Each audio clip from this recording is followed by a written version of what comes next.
सामाजिक सुरक्षा योजना कव्हरेज मायक्रो फायनान्स आर्थिक साक्षरता कार्यक्रम आणि या विषयावर आपल्याला मार्गदर्शन करण्याकरिता लाभलेले आहेत श्री सुधीरजी धनविजय। हे x assistant general manager NABARD आहेत, तसेच ते एक्स सिनियर कन्सल्टंट आहे नॅपकॉन्स आणि सध्या faculty school of agriculture business मॅनेजमेंटमध्ये फॅकल्टी म्हणून आहेत। तरी मी त्यांना विनंती करते की आपण मंचावर येऊन मार्गदर्शन करावे। Please sir. सगळ्यांना माझा नमस्कार। उपस्थित शेतकरी बांधवांनो आणि इतर माझ्या मित्रांनो, सगळ्यांचे इथं स्वागत आहे आणि मी ॲग्रोव्हिजनचा आभारी आहे। त्यांनी मला इथे बोलण्याची संधी दिलेली आहे। मला आठवतं मी 2014 किंवा 15 मध्ये असंच एक स्पीकर म्हणून आलो होतो, पण 2019 मध्ये मी नाबार्डमधनं रिटायरमेंट घेतलेलं आहे। पण मी नाबार्डशी कनेक्टेड आहे। नाबार्डमध्ये 22 वर्ष नोकरी केल्यामुळे मला जेवढं नॉलेज आहे तेवढं मी तुमच्यासोबत शेअर करतो। विषय पुष्कळ आहेत, पण वेळ कमी असल्यामुळे मी कमी वेळामध्ये तुम्हाला जास्तीत जास्त ब्रीफमध्ये माहिती सांगण्याचा प्रयत्न करेन। किसान क्रेडिट कार्ड सगळ्यांना माहीत आहे, जे शॉर्ट टर्म क्रॉप लोन आहे त्याच्यासाठी दिलं जातं, बरोबर आहे। शॉर्ट टर्म म्हणजे 18 महिन्याचं ते फायनान्शियल असिस्टंट असतं बँकाकडनं, बरोबर आहे। त्याच्यानंतर यामध्ये तुम्ही क्रॉप प्रोटेक्शनसाठी ती वापरू शकता आणि तुम्हाला दुसरं काही ॲक्टिव्हिटीज करायच्या असतील, अलाइड ॲक्टिव्हिटीज ज्या शॉर्ट टर्म नेचरच्या आहेत, फॉर एक्झाम्पल मिल्क प्रोडक्शनमध्ये म्हणा किंवा फॉडर कल्टिवेशन म्हणा, हे सगळं तुम्ही त्याच्यामध्ये करू शकता। आणि तुम्हाला माहिती आहे की याच्यामध्ये गव्हर्नमेंट ऑफ इंडियाचे इंटरेस्ट सबवेन्शन स्कीम आहे। इंटरेस्ट सबवेन्शन म्हणजे जे काही रेट ऑफ इंटरेस्ट बँकेला नॉर्मली चार्ज केलं जातं त्याच्यामध्ये काही पर्सेंटेज म्हणजे जवळजवळ 5% किंवा 7% याचा भार जो आहे गव्हर्नमेंट ऑफ इंडिया आणि स्टेट गव्हर्नमेंट घेते। म्हणून आपल्याला 1 लाखापर्यंत 0% रेट ऑफ इंटरेस्ट आपल्याला लागतो आणि 3 लाखापर्यंत मात्र 2% टाकतात प्रॉम्प्ट रिपेमेंट केल्यानंतर। जर आपण प्रॉम्प्ट रिपेमेंट नाही केलं तर हे आपल्याला याचा फायदा मिळत नाही, ठीक आहे। तर याच्यासाठी तुम्हाला नाबार्ड डायरेक्ट हे KCC लोन काही देत नाही, सगळ्यांना आपल्याला बँकेमधून घ्यायचं आहे। बँकेमध्ये सगळ्यांचं अकाउंट आहे, त्यांच्याकडनं तुम्हाला रिक्वायर्ड डॉक्युमेंट्स आहेत ते सबमिट करून तुमचं अकाउंट ओपन करून तुम्हाला स्केल ऑफ फायनान्स बेसिसवर हे लोन मिळतं। स्केल ऑफ फायनान्स म्हणजे काय आहे की फॉर एक्झाम्पल कॉटन आहे, एका एकराला किती खर्च लागतो, एका एकराला जसं कॉटन आहे एका एकराला किती खर्च लागतो त्याच्यानुसार बँक असेस करतं की तुमचं स्केल ऑफ फायनान्स कॉटनसाठी या वित्तीय वर्षात या फायनान्शियल इयरमध्ये काय राहील किंवा खरीप सीजनमध्ये काय राहील। रबी क्रॉपसाठी वेगळं स्केल ऑफ फायनान्स आहे, खरीपसाठी वेगळं आहे, म्हणजे अनेक संत्र्यासाठी सुद्धा आहे, कॉटनसाठी आहे, चिलीसाठी आहे, ठीक आहे। त्या स्केल ऑफ फायनान्सनुसार तुम्हाला लोन मिळतं। असं नाही जर आपल्याकडे कमी शेती असेल, 1 एकर असेल, आपण बँकेला म्हणू की 1 लाख द्या, पण कॉटन किती होतं, एका एकरामध्ये तुम्ही किती कल्टिवेशन करू शकता, बरोबर आहे। याच्यावर डिपेंड करतं। जास्त तुमच्याकडे लँड असेल तर होऊ शकते तुम्हाला जास्त क्रॉप मिळू शकते। दुसरं फायनान्शियल इन्क्लुजन। फायनान्शियल इन्क्लुजन म्हणजे असं आहे की अजूनही काही आपल्या भारतामध्ये अजूनही लोक बँकेशी कनेक्टेड नाही आहेत आणि सगळ्यांना माहिती आहे जेव्हापर्यंत आपण बँकेशी कनेक्टेड राहणार नाही तेव्हापर्यंत आपला विकास होणार नाही। कारण की बँक आपल्याला जे थ्रिफ्ट हॅबिट्स आहे, सेव्हिंग हॅबिट्स किंवा जे लोन आपल्याला असिस्टंट पाहिजे ते सगळं प्रोव्हाइड करतं। हे जे फॉर्मल क्रेडिट स्ट्रक्चर आहे त्याच्यामध्ये बँकांचा रोल खूप महत्त्वाचा आहे आणि बँकांना अशाच लोकांना लोन देतात ज्यांचं अकाउंट बँकेमध्ये आहे, ठीक आहे। तर ते फायनान्शियल इन्क्लुजन म्हणजे सगळ्यांचं समावेशन या बँकिंग याच्यामध्ये व्हावं। फायनान्शियल इन्क्लुजन तेच उद्देश आहे की 100% पॉप्युलेशन यांचं 100% लोकांचं अकाउंट ॲटलिस्ट फॅमिलीमध्ये एकाच अकाउंट या बँकेमध्ये असायला हवं, ते आपलं टार्गेट आहे, ठीक आहे। जवळजवळ मला वाटतं 5-6 वर्षा अगोदर हा रेशो फारच कमी होता, जवळजवळ 53% लोकांचे बँकेमध्ये अकाउंट नव्हते। पण हा आकडा आता जवळजवळ आपण गाठलेला आहे आणि बऱ्याचशा लोकांचे आता अकाउंट उघडलेले आहेत. हे आहे फायनान्शियल इन्क्लुजन. आता आकडा मला एक्झॅक्टली माहित नाही, मी तुम्हाला तपासून सांगतो. ठीक आहे. दुसरं मी तुम्हाला मेनली जे सांगतोय नाबार्ड विषयी. नाबार्ड 12 जुलै 1982 मध्ये स्थापन झाली आहे. पूर्ण गव्हर्नमेंट ऑफ इंडियाची बँक आहे. ठीक आहे. आणि नाबार्डचे 3 कोर फंक्शन आहेत. एक रिफायनान्स करणे, दुसरं बँकांचं सुपरविजन करणे आणि तिसरं डेव्हलपमेंटल. ठीक आहे. नाबार्ड हे डेव्हलपमेंटल फायनान्शियल इन्स्टिट्यूशन आहे भारताची. रिफायनान्स करणे म्हणजे काय? पुनर्वित्त. बँका कृषीसाठी किंवा अलाइड ऍक्टिव्हिटीसाठी जे लोन देतात त्या बँकांना नाबार्ड वित्तीय पुरवठा करतं. ठीक आहे. याला म्हणतो आपण रिफायनान्स. बरोबर आहे. दुसरं रिजनल रूरल बँक्स किंवा कोऑपरेटिव्ह बँक्स यांच्यावर सुपरविजन ठेवतं. जसं कमर्शियल बँक आहे, तुम्ही फॉर एक्झाम्पल SBI आहे, बँक ऑफ इंडिया आहे, यांच्यावर कोण सुपरविजन ठेवतं? Reserve bank of India. तसंच रिजनल रूरल ग्रामीण बँक आहे, जसं फॉर एक्झाम्पल आपल्याकडे महाराष्ट्र ग्रामीण बँक आणि विदर्भ कोकण ग्रामीण बँक आहे. नागपूरमध्ये जिल्हा सहकारी बँक नागपूर आहे, वर्धा डिस्ट्रिक्ट, यांच्यावर सुपरविजन ठेवण्याचं काम नाबार्ड करतं. नाबार्ड हे प्रॉफिट मेकिंग ऑर्गनायझेशन नाही आहे, नफा कमवणारं बँक नाही आहे. पण नाबार्ड जेव्हा नफा कमवतं तो डिप्लॉय करतं. वेगवेगळे फंड आहेत. नाबार्डकडे 30 पेक्षा जास्त फंड आहेत. त्याच्यामध्ये रिसर्च अँड डेव्हलपमेंट फंड आहे, फार्म सेक्टर प्रमोशन फंड आहे, ट्रायबल डेव्हलपमेंट फंड आहे, वॉटरशेड डेव्हलपमेंट फंड आहे. याच्यामध्ये NGO किंवा जे व्हॉलंटरी एजन्सीज आहेत यांच्या मार्फत प्रोजेक्ट राबवल्या जातात. ठीक आहे. तर अशा प्रकारे नाबार्ड आपल्या जे प्रॉफिट आहे त्याचा उपयोग करतं. ठीक आहे. नाबार्डची वेबसाईट आहे, लक्षात घ्या, www.nabard.org. बऱ्याच लोकांना प्रश्न पडतो की मला हे काम करायचं आहे पण कसं करायचं, मला कोणी मदत करेल का?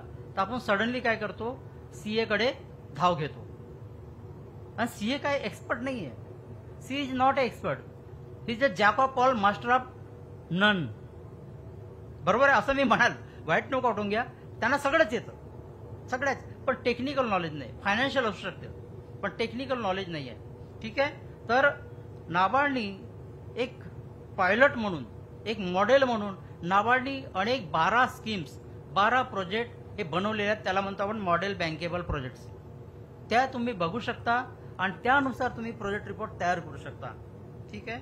तर यावर आहे, ॲनिमल हजबंड्रीवर आहे, बायोटेक्नॉलॉजीवर आहे, फॉर्म मेकॅनायझेशनवर आहे, फिशरीजवर आहे, फूड प्रोसेसिंगवर आहे, फॉरेस्ट्रीवर आहे, फार्मर्स प्रोड्यूस ऑर्गनायझेशनवर आहे, प्लांटेशन हॉर्टिकल्चरवर आहे, पोस्ट हार्वेस्ट स्टोरेजवर आहे, प्रोटेक्शन ऑफ ॲग्रिकल्चरवर आहे, सोलर फेन्सिंगवर आहे आणि वॉटर रिसोर्सेसवर आहे. ठीक आहे. नाबार्डनी परत एरिया डेव्हलपमेंट स्कीम केलेल्या आहेत, म्हणजे कोणत्या जिल्ह्यासाठी कोणती स्कीम उपयुक्त आहे त्या सगळ्यात बनवून ठेवलेल्या आहेत. ते पण वेबसाईटवर उपलब्ध आहेत. नाबार्डचं तुमचं कोणत्या जिल्ह्यामध्ये कोणता अधिकारी आहे, मी बेसिक नॉलेज सांगतो. बघा, आज मी काय सगळं काय देऊ शकत नाही तुम्हाला, पण तुम्ही मला कसा कॉन्टॅक्ट करावा आणि कोणत्या जिल्ह्यात कोणता अधिकारी आहे, त्याचा मोबाईल नंबर काय आहे हे तुम्ही बघू शकता. ठीक आहे. याच्यामध्ये सुद्धा अडचण आहे बऱ्याच लोकांना. सामान्य शेतकऱ्यांना हे सुद्धा कळत नाही की आपण तिथे वर्धेला, समजा तुम्ही इथे राहता, वर्धेच्या अधिकाऱ्यासोबत नाबार्डचा कॉन्टॅक्ट करायचा, पण कसं करायचं? तर नाबार्डच्या वेबसाईटवर www.nabard.org वर, ठीक आहे, यांचे ऑफिसेसचं लोकेशन आहे. ठीक आहे. डिस्ट्रिक्ट वाईज तिथे दिलेली इन्फॉर्मेशन तुम्ही फिलअप करा आणि तुम्हाला त्यांचा ॲड्रेस, रेसिडेंट कम ऑफिस असतं आणि त्यांचा मोबाईल नंबर सुद्धा तुम्हाला मेल ID मिळू शकतो. तिथं तुम्ही डिटेल चौकशी करू शकता. नाबार्डने परत युनिट कॉस्ट बनवलेली आहे. युनिट कॉस्ट म्हणजे काय आहे? बेसिकली हे इंडिकेटिव्ह आहे, म्हणजे तुम्हाला पर्टिक्युलर कामासाठी, बरोबर आहे, पर्टिक्युलर कामासाठी हे युनिट कॉस्ट राहू शकते. फॉर एक्झाम्पल सोलर फेन्सिंगमध्ये ही स्टँडर्ड युनिट कॉस्ट राहू शकते आणि ती बँका वापरू शकतात. नाबार्डने बनवलेले युनिट कॉस्ट वापरू शकतात. त्याच्यामध्ये थोडं प्लस मायनस ते करू शकतात. नाबार्डने बनवलेली युनिट कॉस्ट ही तंतोतंत पाळलीच पाहिजे अशी गरज नाही आहे. ठीक आहे. त्याच्यानंतर NABARD potential link credit plan बनवतं. जे काही प्रत्येक जिल्ह्यामध्ये खरीप सीझनच्या अगोदर खरीप आढावा बैठक होते, तुम्ही ऐकलेले असेल, त्यामध्ये खरीपसाठी किती टार्गेट आहे, आपल्या क्रॉप लोनचा किती टार्गेट आहे हे सगळं डिसाईड केलं जातं, त्याच्यानुसार बँकांना अलोकेशन केलं जातं, त्याच्यानंतर ते स्केल ऑफ फायनान्सनुसार ते फायनान्स करतात. ठीक आहे. त्याच्यानंतर आपल्याकडे एफपीओ आहे. एफपीओ सुद्धा नाबार्ड प्रमोट करतं. आपल्याकडे बऱ्याचशा एफपीओ नाबार्डने प्रमोट केलेले आहेत आणि नाबार्ड एनजीओच्या माध्यमातून सुद्धा प्रोड्युसर ऑर्गनायझेशन प्रमोटिंग इन्स्टिट्यूशन म्हणतो आपण त्याला, पोपीच्या माध्यमातून म्हणजे एनजीओच्या माध्यमातून नाबार्ड एफपीओ सुद्धा प्रमोट करतं. आणि आपल्याकडे पीओडीएफ आहे, प्रोड्युसर ऑर्गनायझेशन डेव्हलपमेंट फंड, त्याच्यामध्ये सुद्धा आपल्याला कॅपॅसिटी बिल्डिंग म्हणजे त्यांच्या ट्रेनिंग, स्किल डेव्हलपमेंट, ठीक आहे, लीगल कंप्लायन्स काय आहे, काय काय डायरेक्टरचं कॅपॅसिटी बिल्डिंगसाठी तिथं असिस्टंट केला जातो. जसं एफपीओ आहे म्हणजे एफपीओ म्हणजे फार्म सेक्टर, जसं नाबार्ड नॉन फार्म सेक्टरसाठी सुद्धा काम करतात. तुम्हाला माहिती आहे नाबार्डचं लक्ष कुठे आहे? कृषी आणि ग्रामीण विकासाकडे. तर ग्रामीणमध्ये कोण राहतात? सगळे शेतकरीच राहतात का? नाही, तिथं शेतमजूर सुद्धा राहतात, तिथे शेतमजूर सुद्धा राहतात, तिथे अनेक सुशिक्षित बेरोजगार राहतात. तर त्यांच्यासाठी ते सुद्धा ओएफपीओ म्हणून ऑफ फॉर्म प्रोड्युसर ऑर्गनायझेशन म्हणून आमच्याकडे एक फंड आहे, त्याच्या माध्यमातून त्याला असिस्टंट केलं जातं. ठीक आहे. नाबार्डच्या 8 सबसिडियरी कंपन्या आहेत. त्याच्यामध्ये नॅप किसान आहे, जे फार्मर प्रोड्युसर कंपन्या आहेत त्यांना नॅप किसानमधून लोन मिळू शकतं. ठीक आहे. नॅप किसान आहे आणि नॅप समृद्धी आहे, ज्याच्या माध्यमातून ज्याच्या माध्यमातून एसएचजी सेल्फ हेल्प ग्रुप किंवा जॉईंट लायबिलिटी ग्रुप जेएलजी यांना सुद्धा लोन मिळू शकतं. बरोबर आहे. असे 8 नाबार्ड कन्सल्टन्सी सर्व्हिसेस ज्यामध्ये मी सुद्धा काम केलं छत्तीसगडमध्ये. तर एखाद्याला प्रोजेक्ट रिपोर्ट बनवायचा आहे, मोठा प्रोजेक्ट रिपोर्ट आहे समजा, किंवा छोटा एकदम छोटा असला तर एवढं काय कन्सिडर करत नाही नॅपकॉन्स, पण एखादी मोठा प्रोजेक्ट रिपोर्ट तुम्हाला पर्टिक्युलर सेक्टरसाठी बनवायचा आहे, एखाद्या तुम्हाला पोल्ट्रीचा प्रोजेक्ट बनवायचा आहे, डेअरीचा प्रोजेक्ट बनवायचा आहे, तुम्हाला वाटतं मी फी देऊ शकतो पण मला माझा प्रोजेक्ट रिपोर्ट चांगला बनावा, त्याच्यासाठी तुम्ही नॅपकॉनची मदत घेऊ शकता. NABARD consultancy services private limited ही नाबार्डची कंपनी आहे. अशा एकंदरीत 8 नाबार्डच्या कंपनी आहे. याचं तुम्हाला माहिती नाबार्डच्या वेबसाईटवर मिळू शकते. ठीक आहे. आता महत्वाचं, ज्याच्याकडे सगळ्यांचा इंटरेस्ट आहे, ज्याची माहिती सगळ्यांना हवी आहे, नाबार्डचं नाव बऱ्याच लोकांना, शेतकऱ्यांना माहित आहे, ग्रामीण भागात माहित आहे, यासाठी की नाबार्ड हे सबसिडी स्कीम इम्प्लिमेंट करत असतं. नाबार्डकडे बऱ्याचशा स्कीम होत्या. आता नाबार्ड जे 2 स्कीम नाबार्डकडे सध्या आहेत, जे ऑपरेशनल आहेत नाबार्डकडे, म्हणजे नाबार्ड हे कंड्यूट आहे किंवा चॅनल पार्टनर आहे सबसिडीसाठी. त्या स्कीम आहेत agriculture marketing infrastructure. Okay. Agriculture marketing इन्फ्रास्ट्रक्चरची स्कीम आहे, ज्याच्यामध्ये integrated scheme for agri marketing. थोडक्यात सांगतोय, तुम्हाला जर गोडाऊन बांधायचं असेल, कोणा शेतकऱ्यांना किंवा कोणाला गोडाऊन बांधायचं असेल, रुरल गोडाऊन म्हणा, ग्रामीण गोदाम, तर ते बांधू शकतात 50 टनापासून 5000 टनापर्यंत.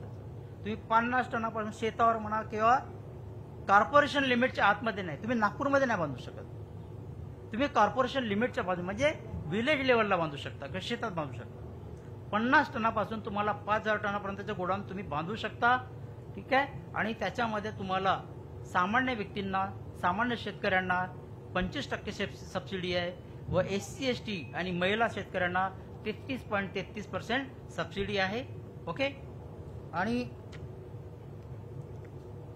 ही स्कीम सध्या सुरू आहे. 31 मार्च 2026 पर्यंत हे स्कीम आहे, त्यानंतरही सुरू राहील कदाचित, पण सध्या आमच्याकडे जे सर्क्युलर आलेलं आहे की 31 मार्च 2026 पर्यंत ही स्कीम सुरू आहे. ही स्कीम कोणाची आहे? नाबार्डच्या स्वतःच्या सबसिडीच्या स्कीम कोणत्याच नाही आहेत. ह्या सगळ्या सबसिडीच्या स्कीम आहेत गव्हर्नमेंट ऑफ इंडिया. त्यामध्ये कोणाचे आहेत? Department of agriculture and cooperation and farmers welfare या मिनिस्ट्रीच्या स्कीम आहेत, जे नाबार्ड एक्झिक्यूट करतो.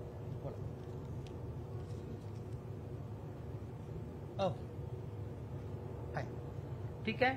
आणि पहिलं काय होतं, ज्या सबसिडीच्या स्कीम, समजा तुम्ही गोडाऊन बनलं तर सबसिडीसाठी अप्लाय करायचं, पहिलं ब्रांचमध्ये द्यायचं, त्याच्यानंतर ब्रांचमधून तुमच्या त्यांच्या कंट्रोलिंग ऑफिसला यायचं, झोनल ऑफिसला, त्यानंतर नाबार्डच्या पुणे ऑफिसला जायचं. आता तसं नाही, आता एक PFMS पोर्टल आहे, बँकेने इथे माहिती भरायची आणि 10 वर्किंग डेजमध्ये हे सँक्शन होणं गरजेचं आहे. सबसिडी वर्किंग डेजमध्ये ठीक आहे. नाही, 10 वर्किंग डेजमध्ये तुम्हाला सबसिडी मिळू शकते जर गव्हर्नमेंट ऑफ इंडियाकडे नाबार्डकडे सबसिडी आली असेल तर. ठीक आहे. दुसरी स्कीम आहे ACABC. माझे जे स्टुडंट्स आहेत, ठीक आहे, आता मॅडमनी सांगितलं मी फॅकल्टी आहे स्कूल ऑफ ॲग्री बिझनेस मॅनेजमेंटमध्ये, माझे काही स्टुडंट बदले आहेत. तर जे ॲग्रिकल्चर ग्रॅज्युएट्स आहेत किंवा पोस्ट ग्रॅज्युएट आहेत, डॉक्टरेट आहेत किंवा डिप्लोमा इन ॲग्रिकल्चर आहे, त्यांच्यासाठी स्कीम आहे ACABC, agri clinics and agri business centre. Okay. यामध्ये तुम्ही ॲग्रिकल्चरचं काही पण ॲक्टिव्हिटी करू शकता. एकदम बेस्ट स्कीम आहे.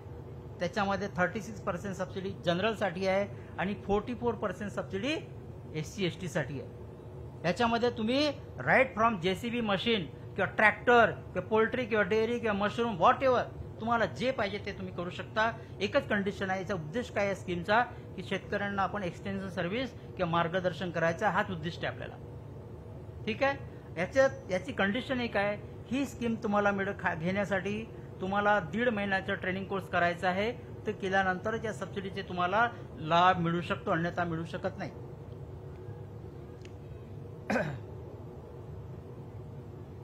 एक नवीन एनकरेजिंग रोल्स इन ॲग्रिकल्चर. ठीक आहे. तुम्हाला माहित आहे की दिवसेंदिवस कृषीमध्ये काम करण्याचं प्रमाण जे आहे ना कमी होत आहे. सगळे लोक, इव्हन मी सुद्धा, मी शेतकरी आहे, पण मलाही वाटतं जर मला कुठं ऑल्टरनेटिव्ह मिळालं मी का शेती करावी. शेती करणं म्हणजे शेतामध्ये राबणं, पाय खराब करणं, चिखलामध्ये जाणं. बरेचसे शेतकरी हे शेती सोडू इच्छितात पण त्यांना ऑल्टरनेटिव्ह नाही आहे, त्यांना दुसरं साधन नसल्यामुळे त्यांना ते फोर्सफुली करावं लागतं, बाय कंपल्शन करावं लागतं. तर ग्रामीण भागातल्या जे युथ्स आहेत, तरुण आहेत, त्यांना शेतीकडे वळवायसाठी, ठीक आहे, एनकरेजिंग रोल्स इन ॲग्रिकल्चर अशी एक स्कीम आपल्याकडे आलेली आहे 2020 मध्ये. त्याचे डिटेल्स मी तुम्हाला पर्सनली वगैरे सांगू शकतो. ठीक आहे. त्याच्यानंतर आपल्याकडे ट्रायबल डेव्हलपमेंटची स्कीम आहे. जे आदिवासी शेतकरी आहेत त्यांच्या गावामध्ये जे पडीत जमीन आहे तिथे 1 एकरामध्ये झाडं लावून देणे, यासाठी नाबार्ड TDF मध्ये फंड देत आहे. त्याच्यानंतर वॉटरशेड डेव्हलपमेंट फंड आहे, ही स्कीम आहे. तर तुम्ही माझा नंबर घेऊ शकता आणि मला तुम्ही नंतर डिटेल विचारू शकता. मी अवेलेबल आहे तुमच्यासाठी. ओके. आणि तुम्हाला रेस्ट ऑफ द इन्फॉर्मेशन तुम्हाला नाबार्डच्या वेबसाईटवर बघायची आहे, www.nabard.org. माझा नंबर आहे 8855 928836 8855 928836 हा माझा मोबाईल नंबर आहे. मला कॉन्टॅक्ट करा. मी तुम्हाला पूर्ण तुम्हाला गायडन्स करेन किंवा गाईड करेन किंवा डिटेल इन्फॉर्मेशन पाहिजे असेल तर देईन. तर बस एवढंच माझं ब्रीफ होतं. तुम्हाला काही विचारायचं असेल तर तुम्ही विचारू शकता, नाहीतर आपण इथंच कन्क्लूड करूया आणि मी सगळ्यांना तुम्हाला थँक्यू म्हणतोय. सर, याच्यामध्ये जी ॲग्री बिझनेस ॲग्री क्लिनिकची स्कीम सांगितली त्याच्यात कन्व्हर्जन अलाउड आहे का? कन्व्हर्जन अलाउड नाही सर, ते इंडिपेंडंट स्कीम आहे. Either you take this scheme or other scheme. PMEGP समजा आपण याच्यात केली तर PMEGP प्लस हे नाही, असं होईल का? नाही नाही, असं होणार नाही. PMEGP पण गव्हर्नमेंट ऑफ इंडियाची स्कीम आहे. हो. ठीक आहे. पण ती वेगळ्या डिपार्टमेंटची आहे, मिनिस्ट्री ऑफ MSME ची. हो. बरोबर आहे. आणि ही आहे डिपार्टमेंट ऑफ ॲग्रिकल्चर कोऑपरेशन. घेऊ शकतो कन्व्हर्जन्स, बऱ्याच याच्यामध्ये होतं पण यामध्ये होत नाही. याच्यामध्ये सबसिडी एवढी आहे तुम्हाला माहिती आहे. कोणत्या याच्यात कन्व्हर्जन्स होतं? आता आपल्याकडे कोणती स्कीम नाही ज्याच्यामध्ये कन्व्हर्जन्स होतं. नाबार्डकडे अशी कोणती स्कीम अवेलेबल नाही सध्या ज्याच्यामध्ये कन्व्हर्जन्स होऊ शकतो.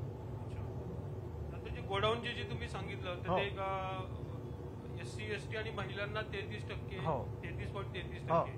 आता हे तुम्ही सांगितलं की 10 दिवसात सबसिडी येते, तर काही सबसिडीला काही फंडची अडचण आहे का? की आम्ही बघा. ऍप्लिकेशन केले 6 महिन्यापासून आपलं काय हे आलं नाहीये. नाही, बरोबर आहे. कसं आहे, जे लोन आहे ना बँक सँक्शन आहे, क्रेडिट लिंक आहे, बँकांना लोन सँक्शन करायचं आहे. आणि हे PF जे पोर्टलचं नाव सांगितलं मी तुला, PFMS, या पोर्टलला त्यांना अप्लाय करायचं आहे. पहिले ॲडव्हान्स सबसिडी सँक्शन होतं. ठीक आहे. म्हणजे तुमचं काम सुरू राहतं, 50% ॲडव्हान्स सबसिडी मिळतं. त्याच्यानंतर कंप्लीट झाल्यानंतर CNE सर्टिफाईड केल्यानंतर किंवा इंजिनिअरिंग सर्टिफाईड केल्यानंतर रिमेनिंग सबसिडी मिळते इन्स्पेक्शन केल्यानंतर. आपल्याला कसं आहे, नाबार्डकडे याच्यासाठी फंड अवेलेबल ऑलवेज राहत नाही आहे. कधी कधी गव्हर्नमेंट ऑफ इंडिया ॲडव्हान्समध्ये पार्क करतं फंड. जर पार्क केलेलं असेल किंवा तर तुम्हाला 10 दिवसाच्या आतमध्ये सँक्शन झाल्यानंतर हे तुम्हाला सबसिडी मिळेल. आणि सबसिडी मिळत नाही. सबसिडी हे जाते सबसिडी रिझर्व्ह फंडात. तुमचा एक सबसिडीचा रिझर्व्ह फंड राहते, तो त्यांच्या अकाउंटमध्ये जाते. ठीक आहे, डायरेक्ट लोनच्या अकाउंटला जाईल ना, लोन मधल्या. हा लोन मध्ये. पण पहिलं ह्या अडचणी यायच्या. आता जेव्हापासून हा पोर्टल बनला ना, तेव्हापासून तुम्ही ट्रॅक करू शकता. पहिलं काय होतं, जेव्हा मी होतो इथे तर अनेक लोकांचे प्रॉब्लेम्स होते. सर या माझ्या सबसिडीचं काय झालं. आम्ही सुद्धा पुण्याला विचारून सांगत होतो फिजिकली. आता काय तुम्ही पोर्टलवरून नाही का ट्रॅक करू शकता. ठीक आहे की करंट पोझिशन काय.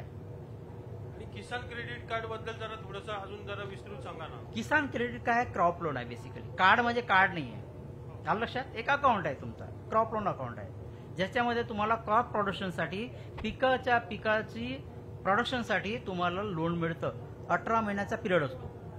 शॉर्ट टर्म लोन, यालाच म्हणजे शॉर्ट टर्म लोन आहे 18 महिन्यापर्यंतचं. ओके, त्याच्यामध्ये तुम्हाला तुमच्या स्केल ऑफ फायनान्सनुसार तुमच्याकडे किती जमीन आहे याच्यानुसार लोन मिळतं आणि तुम्ही कोणतं पीक घेता. पण बँकेचे अधिकारी त्याच्यासाठी सिबिल बघतात आणि सिबिल बघणारच. सिबिल हे कंपल्सरीच आहे म्हणजे बघणं. पण सरकार सांगतं की क्रॉप लेनसाठी सिबिलची गरज नाही. आता बघा, आणि तुम्ही आपण या विषयावर हे नाही करणं. बघा, बँकेचे नॉर्म्स आहेत ते फॉलो करतात, बरोबर आहे. आपल्या लोकांचा प्रयत्न हाच असतो की एक थोडंसं लेनियंट व्ह्यू घ्यावं. ठीक आहे, एखादी गोष्ट जर अब्सेंट असेल तर तिला थोडं हे करून ऍडजस्ट करून त्याला शेतकऱ्यांना लोन देण्यात यावं असा प्रयत्न आहे. बघा, आता हे बँक टू बँक डिफर करतं. कोणी लेनियंट व्ह्यू घेतात, कोणी रिजिड राहतात. त्याच्यामुळे हे प्रॉब्लेम्स आहेत. पण त्याला काही टार्गेट असतं का की समजा आता एखाद्या बँकेला ब्रांचला की त्यांनी किती क्रॉप लोन दिलं ते काही वेबसाईटवरती. मी जे सांगितलं ना की आपल्याकडे डिस्ट्रिक्ट क्रेडिट प्लॅन बनतं, जे लीड बँक बनवतं. आपल्या नागपूर डिस्ट्रिक्टची लीड बँक आहे बँक ऑफ इंडिया. हे डिस्ट्रिक्ट क्रेडिट प्लॅन बनवतं, एक बुक बनवतं. आणि सगळ्या बँकांना नागपूरमध्ये जवळजवळ सरकारी बँका आता 12 राहिल्यात. ठीक आहे, आणि प्रायव्हेट बँकांना सुद्धा टार्गेट दिलेलं आहे. IDBI, ICICI, ऍक्सिस बँक ह्या बँकांना सुद्धा शॉर्ट टर्म क्रेडिट द्यायचं आहे. ठीक आहे, आणि कोऑपरेटिव्ह बँकेत आहेतच, ग्रामीण बँकेत आहेतच, यांना सुद्धा. या सगळ्या बँकांना लीड बँक हे अलोकेशन करते. ठीक आहे, जसं फॉर एक्झाम्पल आपल्या नागपूरसाठी टार्गेट आहे 500 करोडचं, तर 500 करोड सगळ्या बँकांना वाटून देते.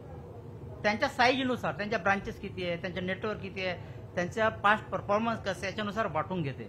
आणि तो टार्गेट कुठे जातो, शेवटी ब्रांचमध्ये जातो. जेवढं आता 500 कोटीचा टार्गेट आहे त्यातलं 400 कोटी वाटले, 200 वाटले, हे कळतं का आपल्याला? हो, कळेल का? बिलकुल कळतं. आपल्याला कोणत्या ब्रँडने किती वाटलेत हे सगळी पोझिशन आपल्याला रिअल टाइम बेसिसवर कळते. कुठे कळते ती? काय वेबसाईटवरती? ती तुम्ही बँकेचे जे आहेत ना किंवा एक BLBCचे पोर्टल असतं. ठीक आहे, त्याला म्हणतो SLBC, state level bankers committee, ज्याचं कन्व्हेनर आहे बँक ऑफ महाराष्ट्र. त्यांच्या वेबसाईटवर मिळू शकतं. किंवा तुम्ही त्या पर्टिक्युलर बँकेच्या कंट्रोलिंग ऑफिस जे नागपूरला असतं, कधी नागपूरला आहेतच सगळ्या बँकेचं, इथं तुम्ही विचारू शकता की या ब्रांचचं किती फायनान्स झालं आणि टार्गेट किती होता. ठीक आहे, हे विचारू. त्यानंतर आपल्यासोबत पहिले वक्ते देखील या ठिकाणी आहेत, रोशन धांडेजी. तर मूल्य जोखीम व्यवस्थापनावरही कुणाला काही प्रश्न असतील तर 5 मिनिटात एकानंतर एक विचारावे. Any more questions for me? तुम्हाला आहे सर. बोला सर, आपण आता रिसर्च स्कीम बद्दल बोलले, तर त्याच्याबद्दल राईट, सांगा. गुड, छान प्रश्न विचारला तुम्ही. नाबार्ड मी तुम्हाला म्हटलं डेव्हलपमेंटल इन्स्टिट्यूशन आहे. बघा, आपण म्हणतो की जे शिकले सवरलेले आहेत त्यांच्या डोक्यात चांगली कल्पना येत नाही. जे अडाणी आहेत, अशिक्षित आहेत, शेतकरी सुद्धा, त्यांच्या डोक्यात सुद्धा चांगली कल्पना येऊ शकतं, म्हणजे इनोव्हेशन येऊ शकतं, एक नवी आयडिया येऊ शकतं. त्यासाठी त्याला प्रमोट करायसाठी नाबार्डकडे फार्म सेक्टर प्रमोशन स्कीम आहे, फंड आहे. ठीक आहे, अशा शेतकऱ्यांना त्यांनी नवीन काही एक मशीन डेव्हलप केली समजा, किंवा एखादी व्हेरायटी डेव्हलप केली, त्याला प्रमोट करायसाठी नाबार्डकडे FSP farm sector promotion fund आहे. आता राहिलं ते R&Dचं. ठीक आहे, तुम्ही एक संस्था म्हणून किंवा गव्हर्नमेंट ऑर्गनायझेशन म्हणून तुम्हाला एखादी वर्कशॉप घ्यायचं आहे, सेमिनार घ्यायचं आहे, एखादी कॉन्फरन्स घ्यायची आहे, त्यासाठी सुद्धा नाबार्ड तुम्हाला फंड देतं. एखादी रिसर्च करायची आहे तुम्हाला, एखादी अप्लाइड रिसर्च करायचं आहे, ठीक आहे, याच्यासाठी सुद्धा नाबार्ड तुम्हाला फंड देऊ शकतं. व्यक्तिगत देत नाही. तुम्ही एकटे जर नाबार्डकडे गेलेत की मला R&D मधनं हे फंड पाहिजे, मी हे मशीन डेव्हलप केली, देणार नाही. तुम्हाला एखादं ऑर्गनायझेशन थ्रू यावं लागेल. ठीक आहे. तर अशा प्रकारे ते फंड आहे आणि ते फ्री ऑफ कॉस्ट आहे, ग्रांट आहे. ते you need not to return it. काय बघा, हे डिपेंड करतं तुमचं साईजचा प्रोजेक्ट किती आहे. ठीक आहे. लिमिट असं काही नाही आहे. Limit, minimum limit, maximum limit काही नाही आहे.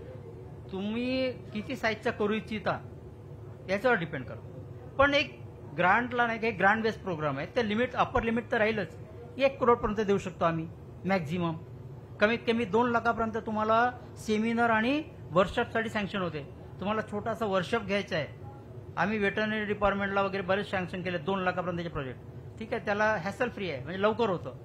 तर यांना आम्ही सेमिनार वर्कशॉपसाठी, एखाद्या NGOला काही करायचं आहे, एखादा वर्कशॉप घ्यायचा, अवेअरनेस कॅम्प घ्यायचा आहे, त्यासाठी सुद्धा आम्ही फंड देतोय. कळलं? Thank you very much.